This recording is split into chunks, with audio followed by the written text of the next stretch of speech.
Okay, welcome back.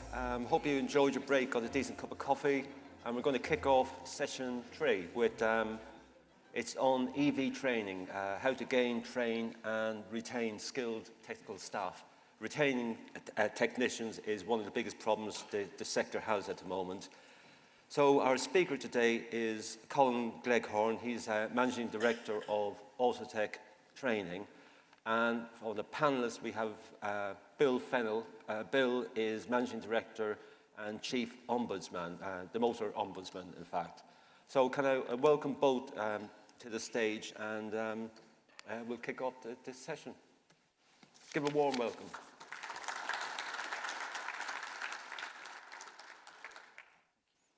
Good morning, everybody. Welcome to the presentation. I'm going to go through a few slides to elaborate some of the points that I've got, and we'll have plenty of opportunity towards the end to answer any questions that you may have as part of that panel. The session I'm going to go through with you is very much about the technicians and the environment in which they work and in which you employ them, and hopefully I'll give you a few key pointers after many years of experience working in the industry, both from owning a business and training alike. To understand initially is the candidate, the person who's going to come in and obviously work well with you. For the first time in a long time, it's actually now down to the candidate to have the highest grasp of what actually they decide to do with their career. Where they may choose to stay or leave, they obviously need to have an incentive. They want to have a reward. They want to understand what the future looks like for them. So having the emphasis in their hand, or the ball in their court, as it were, certainly encourage them perhaps to be a little bit more passive about their jobs and their work life. So as a technician, they may choose, actually, I may not wish to work these hours or in this environment, or there's not enough support required for me, I can't see my career developed. And that's something that in the past, certainly when I was employing technicians, you kind of thought, that's your job, that's what I'm asking you to do, and you'll do the job that I ask you. That's no longer the case. After some research, we identified that a large percentage of businesses were struggling to recruit. They were having a really hard time finding technicians.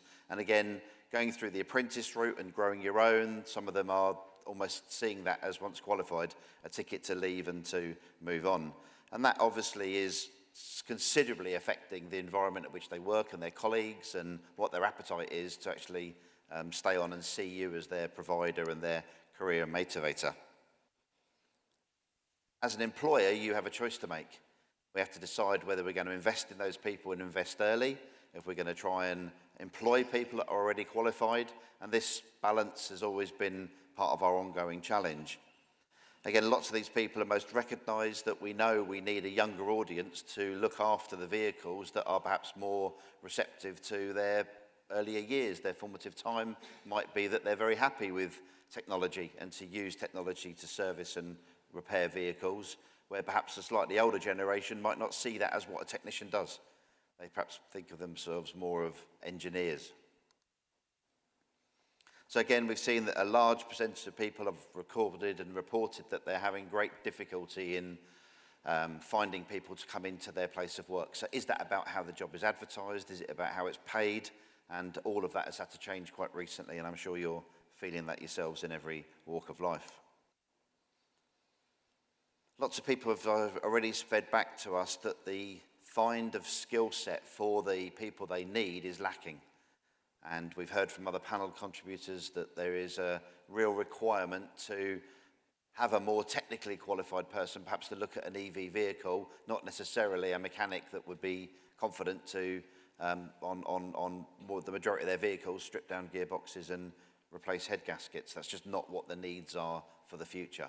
So the decisions are all about how early do we start to change our workforce while still needing a percentage of individuals who, of course, can do that mechanical work, SMR, that we referred to earlier. Companies need to make a decision very soon about how they're going to invest in their people. If they wait and delay, then they're going to get caught out. And part of the discussion, I'm sure, that continues around today is not just about the trigger of 2030, but actually doing things and doing things early.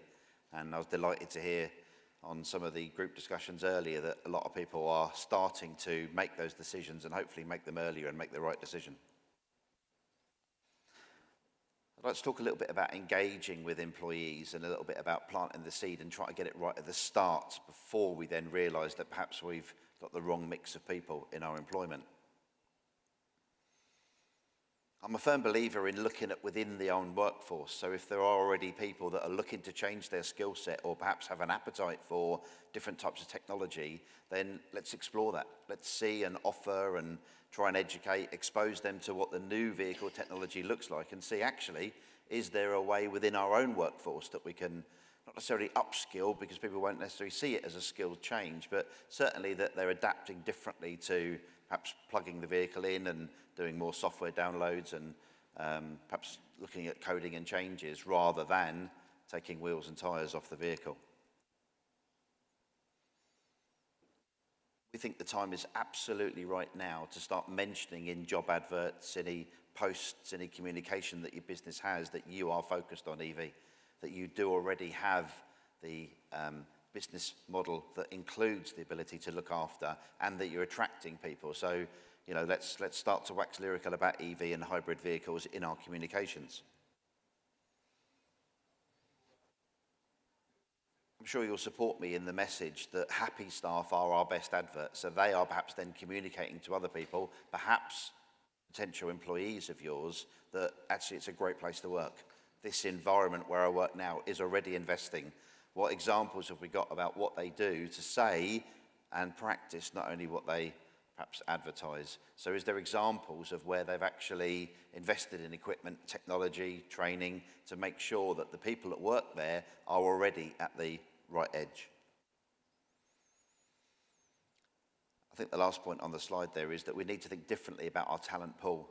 And perhaps where one job title once fitted, we need to think differently about perhaps the way we target, the way we communicate with our staff to ensure that there is a far broader coverage of the needs that our workshop is going to have for the future.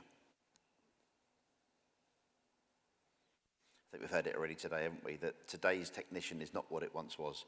We need an EV focused. You heard the example about perhaps splitting the workforce or even the workshop. We've got plenty of examples with customers that we work with today that are having EV sections within their business that includes the tooling, the signage, the barriers, and of course that technician. We're already seeing some good statistics now about this move towards getting over that 50% threshold of more EVs than, and hybrid included, than ICE vehicles. So conversely, our service advisors, our technicians, our collection and delivery drivers, even perhaps to the valeters, would also need to understand more about that mix and how to drive the vehicles. I think we had the little quip about everything's an automatic now, 2 pedals to drive. So does everybody in the business understand that? Do they appreciate it? If you've been in the industry as long as I have, then you'll always know that typically after sales are the last to find out, but we're the ones that have to continue the journey with the customer. So actually thinking now about what we need to educate those people with is a really salient point. Don't stand still, I think, is the penultimate message on there. If we need to invest in equipment and training for those people, let's do that. Let's not wait for the market forces to say you're behind. Let's just try and stay ahead of that. And there's plenty of options through manufacturers and third-party businesses as well. I'm a firm believer in making sure that staff see the bigger picture with you. So if there is incentives or bonuses, perhaps rewards and loyalty that can be linked to them completing, demonstrating that they're capable, and perhaps going the extra mile with our customers, that should form part of their remuneration and package as well. So we know we're going to see the customer less for the vehicle, but actually is there a greater experience? And I'll come back to that a little bit later. And that, of course, is delivered by people, as I'm sure you well know. I hadn't deliberately put this slide in based on what I heard earlier, but it absolutely starts today. You cannot sit and wait and assume that that will be something you need to get towards. So the requirement is to take action, and to take action immediately.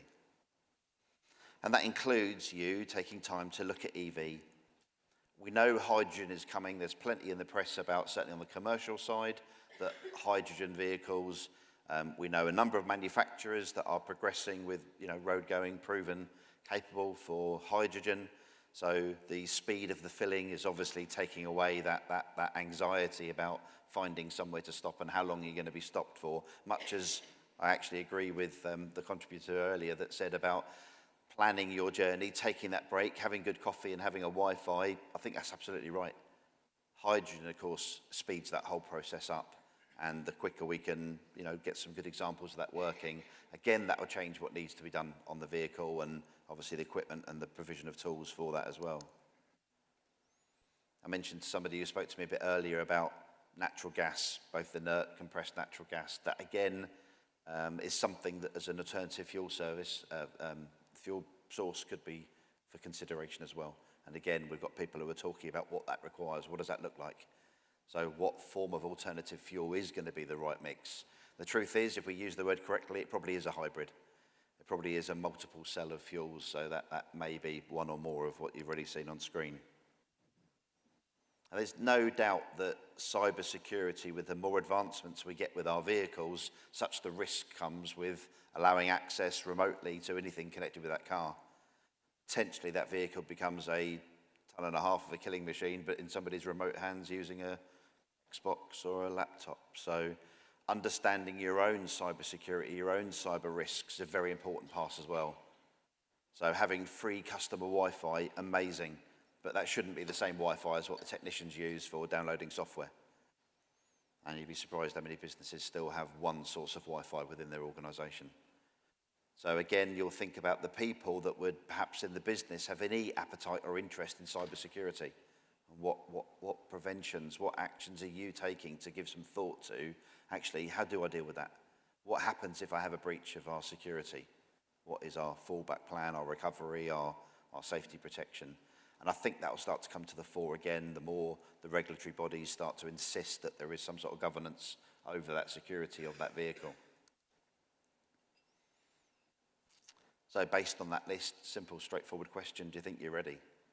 Have you got some of that already covered off? Do you have people that are not much subject experts, but certainly have knowledge of what do you need to go and find out about those topics of support and requirements for you?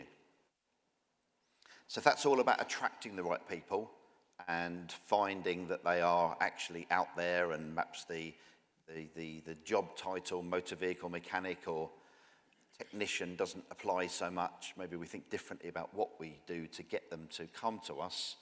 The next question is about keeping them. So in terms of retaining staff, particularly around the EV focus, then we need to look and make sure that the garages and the businesses and the staff are all in sync. We need to have a common plan that everybody works through and they can see their journey with the business. Training forms part of that. I don't think we've had one panellist who hasn't summarised their message to you all about what the needs are of the future, and training comes up both for sales, for after sales, front of house, technical workshop as well. But that includes technical equipment, and have we got the right equipment to be able to cope with the needs of an electric or hybrid vehicle? What's our marketing offer? How are we going to say to our customers that, we're not going to be changing the oil on the vehicle, but we are going to be doing software checks. We are going to be looking more closely at brakes, because we heard the good example about regenerative braking. So there will be wear and degradation of tyres, and we can give a report on the health of the vehicle, not just in terms of giving it a valet and nipping up the handbrake a couple of notches, that it actually looks like it's been serviced. If we're going to start moving and getting customers familiar with it, my wife drives an EV vehicle and had exactly the same experience that you heard earlier, that there was this nervousness about how far can I go, how is it to drive, etc. And actually, once you overcome that, there's a lot of enjoyment in it. There's a lot more favourable to it. So actually, do our loan cars need to be more about what we're offering our customers? Is there a way in which we could perhaps have a model that suits the customer size-wise? They're not likely to use it on a test drive or demo or go too far in it, so we could equip them with a vehicle that gets them a real good, proper hands-on experience of what it's like to drive an electric vehicle. I'm pretty sure on the survey that people enjoyed the experience. Once they got onto using one, they actually said, yeah, that's for me. I want to be part of that. And if we do cross over with that parity of cost being a little bit more now than perhaps an ICE, we'll actually make sure that we get the right people in those cars and that the salesperson has qualified them correctly and it's the right vehicle for them. So as I've said, we need to make sure that we've got this balance right between the staff and the customers and their knowledge to be able to meet the needs. And if our good people are speaking to the customers regularly about what is required, then I think there's a real high focus now of keeping them engaged, keeping them talking to the right customers about the right product, and actually talking positively about it because they've driven it. They've lived with that vehicle themselves. And I think that's often missing. Certainly in the after sales, I'm sure the sales are very confident, but the after sales people may not have even driven those electric or hybrid vehicles. So we need to change that and make sure there's a lot more people who are actually confident to talk about what they sell, what they service, what the aftercare needs are, because they've lived with that vehicle themselves for a while. I've always believed that if you invite people with the right structure to pass comment about what the needs are of the business, you'll get good suggestions coming forward. And I think the trick of the management is to try and embrace that and give examples of where actually their ideas have come to fruition. We can ensure then that we've got a motivated team who feel that they've got a part of what the business is doing. So there's a lot of people within the employment that actually, if you ask them the right questions in the right way and give them a voice, give them a medium from which they can communicate back to you, you will get suggestions. You will get good ideas coming back to you of actually, what about doing this? How about offering that? Somewhere in there could be the absolute golden ticket. There could be something that's very specific for your area, your location, for the model mix of your customers and the types of people that would eventually come on to drive the product with you. Yeah, as I say, let them feel involved. Let them feel that they are actually involved in the planning of the business. And that's at all levels, because everybody has some ideas. Be it down to waste, the eradication of waste, we're spending time, money, effort, resources in this area and it's not actually delivering. Or we need to look in this area. I've seen a marketing message from somebody else. I think we could embrace that in our world, in our language. And again, in terms of retention, we think we've all tried all sorts of routes over the years of what works to retain those good people, particularly the technicians. And I think we need to reward them based on perhaps their contribution, their suggestions, not just the number of hours that they produce. So it invites a lot more people to think differently about their job, and if that's the take-out message, then I'm delighted with that. Again, teams and team events, you'd expect if you follow any sporting analogy, then the team is what contributes to the overall effort, and that's got to be the same in our workshops as well. To be frank, a number of times we've seen that there's a siloed mentality in a workshop. There's almost the majority of jobs are done individually. They don't need a person's help, so they can end up being quite centric with what they do, and that siloed mentality is almost something that we've inherited, and actually that could form part of a change. I've been with another number of manufacturers over the years where they've tried to embrace dual technicianing and sort of fast fit lanes where they're working on the same vehicle, but one doing the offside, one doing the near side or something. So that whole team ethic and building teams, working in teams is really important. And again, we talk about it, but what's the examples? What do we actually do? Where is that proven for us? On to retention then. So let's understand that there is a cost. If you manage to retain them and look after that customer better through good service, through good experience, obviously a keen pricing model, then there is a cost to the business. If you retain them, there's a cost, but it's a lesser. If you have high attrition, then of course there's a cost. And we've all felt the pain of finding the people, retraining them, getting them to understand your systems and processes and your language and your way of working. We know they're not super productive right from the start, so there's always that requirement to put time aside almost and expect them to be less productive right from the start in all areas, both from service advisor, technician, apprentices, all of the same attitude. So generally you'd say it's more cost effective to look after the people you've got and journey them through everything that's required in the business. Develop and grow your own, show them what the model looks like, show them understand what you're trying to do as a business, and then that should engender a great big, perhaps, transformation in how you look after your people. If someone does exit the business, take time to interview them, find out what are the reasons. And if it is pay only, then that can be difficult because perhaps you've committed to a structure that only pays and rewards at a certain time of year or to a certain banding based on their experience and qualification. But if we then dig a little bit deeper and find out about work-life balance, about quality of the work, the training they've been committed to, the tooling that they're using, all of these factors I'm sure will come to light if you speak to people. And again, you must learn from that. You must learn and understand that actually that's what's being said about us. That's what we need to do. And if you hear it more than twice, I think you've got to realise there's a common denominator there. Onto a track then for you, and again it starts from within. Make sure that the job that you offer is actually a career and you can demonstrate to them quite clearly what their path is likely to be. If they've been loyal to you, then reward them, but think differently. Try and challenge yourself with what that reward could be. Is it about additional time off, loan of a vehicle? Is it more about rewarding pay for being with you for a period of time? If they're generating great customer satisfaction, then actually is there a reward to be linked to that? And then ask the staff, ask them what they think they'd like as some reward scheme.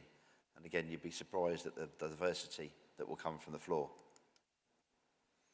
Try and build in the benefits of being employed with you, and let them hear and see what those are. Give examples of that.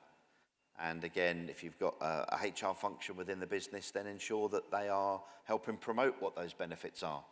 And be it coffee mornings, be it time off for family, things like that really start to help to engender this mindset that actually I've got a really connected company. I'm really working for a business that understands me. Reactive recruitment is often very expensive. So plan for that recruitment. Understand that a natural percentage of attrition is going to occur. Very few of us are fortunate to have 100% stability. Indeed, actually, is that an issue? Is that business not challenging itself? So planning the recruitment and having windows in which you do those interviews and have people lined up and ready to move, that can all start to try and eradicate the problems we have where we react quickly to a loss of a technician or a service advisor or someone front of house. Try and put a message across that lets people hear and see early that you're a great place to work. So your own staff advertising, perhaps your own staff getting involved in the interview process. That type of message is generally very credible. They're more likely to believe and listen to what's being said as opposed to just reading a leaflet from yourself. Last one, I think really, just consider that the company needs to be sold to the individual. They'll probably understand what the job role is and they'll either be competent and confident to be able to deliver on that. But actually, is there a way in which you can say, this is why you should work for us, this is what our company looks like, this is what we offer, this is what we're about. Maybe include a tour of the business. If that can't be done, then do a video to show people what that actually looks like. So the challenge really is that we need lots of quick wins. We need to try and get off the ground quickly with a lot of these challenges that we face. And obviously, within our industry, we've got really exciting things to talk about with regards to technology and infrastructure and changes that are going on. Indeed, the dynamism of the business is what a lot of people particularly look for. So what is it about technology that actually we can now start to, shout big and loud about? I think knowing where you stand, understanding external influences and powers that we have, will all start to help attract the right candidate for you and get the right people, the right technicians in the right job with you. Put those building blocks in place early and start showing that the employer itself has a brand. You may well represent a core franchise, but actually your name is synonymous within that as well. So what do you stand for? What can you actually bring to the business as a great place for them to come and work? Make sure you've got job descriptions. Look at the pay rates that are obviously required in that industry. Look at the hiring process itself. How structured is it?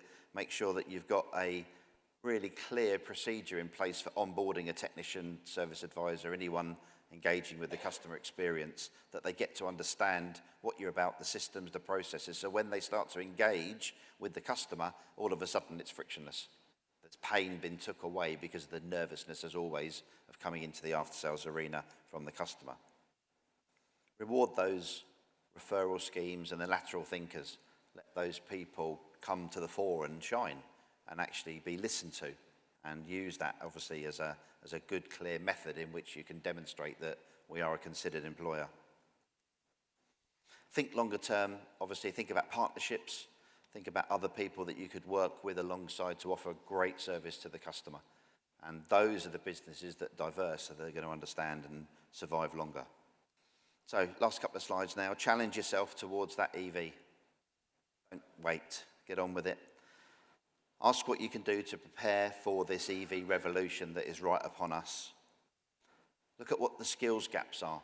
And if you don't have that cover, then decide whether I can upskill from within or whether I need to bring in specialist support or whether I need to employ. And those are the things that you need to be thinking about on a regular basis. Think about where you can engage with those technicians, particularly to get them prepared. Obviously, again, those that are on board with franchises, then the franchise will drive that and they should be in place to support you. Those that are independent may well need to drive that for yourself and look at your car park. Look at the type of customers that are asking you to provide after-sales support and actually what skills do I need to have in place for that. Think about what you can do then to attract the right technician. If we've got the right people in place, we know the rest will follow. But that key word about attract, what are the words that we're really going to drive on with? So if you've got great technicians today, people that have demonstrated both competency and loyalty to you, then what do we need to do to retain them? How openly and how brave are we to ask questions of people and say, where do you see yourself? How are you going to develop? What do I need to do to provide the right environment for you to flourish? And that's all part of good management. It actually applies at all levels. I wrote an article a couple of weeks, well, maybe not, maybe a month ago or so. And a little bit later, if there's time, I'd welcome anyone onto our stand outside into the lunch area, where actually the headline message is about to try and overcome the automotive shortages. And I went through a case study where actually we look a little bit closer at what actually practically can be done. So it's in there. It's a little bit wordy. There's a little story in there at the front to whet your appetite, but I'd welcome opportunity. I've got plenty of those to hand out. You're welcome to come and see me after the show and I'll talk you through that. I think I'll summarise, if I may, by perhaps picking up on some words that have been said earlier, and that is there is no need to wait. There's no need to delay on this. We must all take action and take action now from today. The transition of your workshop from ICE to EV has to start now. There is no need to wait or delay. Start thinking about that, what is required and what, if there's investment, what does that look like and how do we plan for that? At the very least, start a communication with our customer-facing and technical members of staff. So, thank you very much for your attention. Thank you for listening, and we're going to carry on with the forum now. That's great. Thanks very much, Colin. We're running, I think you ran a bit over, so we've got very little time for questions. Am I right? Yeah?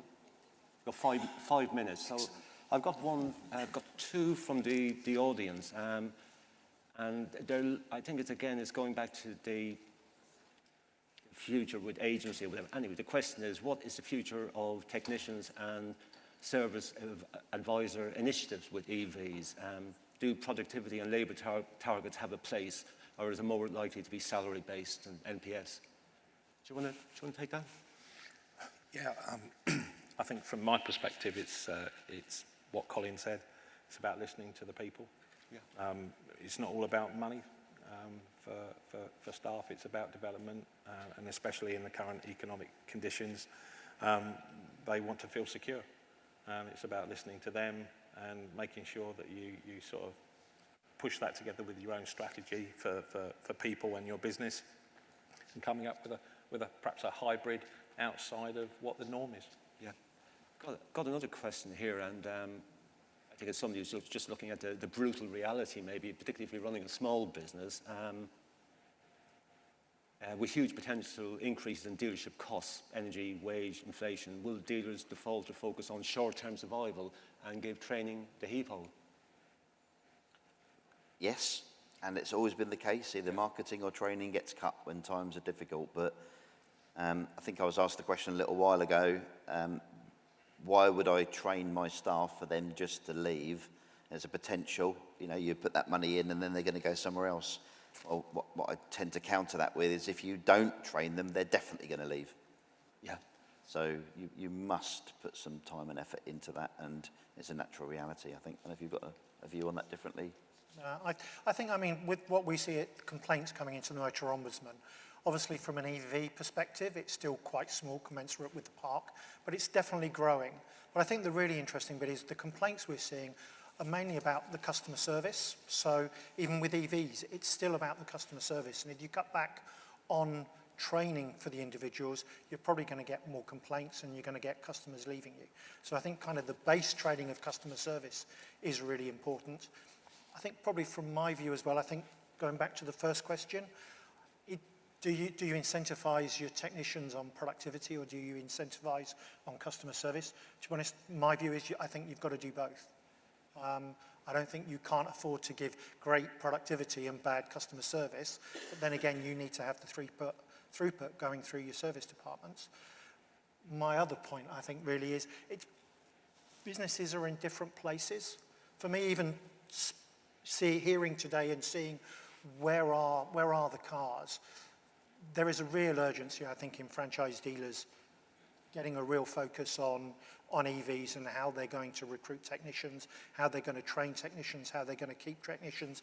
And I think this is an excellent plan. It covers all of the areas you need to cover, talent management being the big thing. How are you going to get the people that have just joined you, develop their talent into being your top technicians or whatever you end up calling them with EVs. But I think for independent garages, they're probably at a different level. We can see through, I'm sure Ian's going to talk about it later, the number of cars, used EVs that are now out there, that the independent service and repair or sales outlets are going to be seeing. They're seeing them now, and that's only going to grow as well. But it's the catch-up. You need to understand what's going on in your park. When are you going to need your mechanics, your technicians that are going to be able to work on those vehicles? Because if you sell an EV, the customer is probably going to expect you to service that EV as well. So I think it is time that the whole sector, and I think it is waking up, it's in a very different place from where it was a year ago in terms of technical take-up for EV training. I think it is in a much better place, but there's still much more that we need to do. Yeah, okay. Listen, thank you all. Great presentation, and thanks to both our panelists. Appreciate it. So a round of applause, please. From our point of view, the market for EVs is picking up a pace like nothing else I've seen in the industry. And actually to have an opportunity to stand in front of people, have their captive attention for whatever period of time you're allowed, and say to them, now, don't wait. Stop thinking about I need to get onto that, because those that wait will be left behind. And today provides a brilliant opportunity to be in front of those people and actually say, quite coldly sometimes, and maybe a bit direct, to say, wake up, make some changes, look around at what you've got, listen to your customers, and then start to deliver a service that's going to wow them. And if you, as you say, don't act now, you're either going to fall into two paths. If you're a manufacturer, if you're working and representing a manufacturer, you're going to wait for the manufacturer to tell you which direction to go on, and then you'll jump that, which may well be the first route. But actually, those independent garages that don't have that overriding umbrella, the direction, they need to make the decisions for themselves. But typically, they're quicker to adapt anyway. So their staff tend to be a lot more fluid. They tend to work more flexibly. So they can actually respond a lot quicker to whatever the needs are, and invest in those people, talk to them, speak to the customers, give some great examples, and that will work well. So to deal with the question about who do I train, how many do I train, and is it a different model mix for a franchise, big dealer group, or an independent, I think there's not one answer that fits everything on that front. I think if you can start relevant to the staff you've got, if you can take time, show them what you expect, ask them, get them involved, show them perhaps some other industries that have done really well at it. And the bigger machines, the big franchise businesses, they will already have perhaps a description of what good looks like. And it's our task within our business to provide that solution, but perhaps in an environment where they're most comfortable. Some people learn well at a distance, reading, watching. Some people like interactivity. Some people like to watch a video and pick up their own notes in that regard. And that blended learning, as we call it, is so important to give alternatives to people that might say, actually, I'd prefer to learn from my own business, perhaps in bite-sized chunks, 30-minute modules. I remember a phrase quoted years ago, and that is, if you always do what you've always done, you always get what you always got, and we can't work that way anymore. We have to change, and perhaps the legislation is forcing that in terms of the vehicles that we're going to see. But actually, and if we embrace tech safe and initiatives for making sure that we've got certified, qualified people looking at these vehicles, on a normal ICE vehicle, the worst that could happen is you're going to get burnt, you're going to get electric shock, you're perhaps going to get some grit in your eye. But on an electric vehicle, it's far more serious. And not having the right skilled people and deciding, actually, I'm going to wait, I'm going to delay, I've been fine. The customers don't want me to change. Well, quite simply, you won't have customers in the future, because that change of product on the road is going to dictate that your workshop and your delivery, be it from customer service, collection and delivery, or the technician and mechanic, is going to need to change. I tried to mention on my speech that actually the technology that's enclosed in an EV, I didn't hear anyone prior to me mentioning that because the car is technology driven, customers will need to have that software updated, will need to explain to them about new features that happen, and actually more regular visits. They might not be spending as much, but they'll come back to you more regularly. You've got a much better chance of building that relationship, making you that one-stop shop. Whatever they need for it, they're going to perhaps come to you. And that's what's exciting. It isn't just the changing of a pollen filter and occasionally looking at brakes and tyres. There is actually a lot more that could be delivered to the customer that everybody says, that's my touch point. That's what makes people go, wow, that's why I found that customer. The question about customer service has to be centric. If everything that we do revolves around what the customer's wants and needs are, then everything else should be able to fall in place with good processes, good people following those processes, and then deliver something to the customer that is seen as different, something that they've remembered me. They know about my vehicle, they're actually thinking about what my needs are. So typically a dealership is open from 8 till 6 or something like that, and they're half day on a Saturday, and that's just not what the customer's needs are anymore. The pandemic taught us many things, but one of us was about flexible, about actually listening and thinking, right, do I need to do things differently now? And the business that delivers great customer service to their customers will win.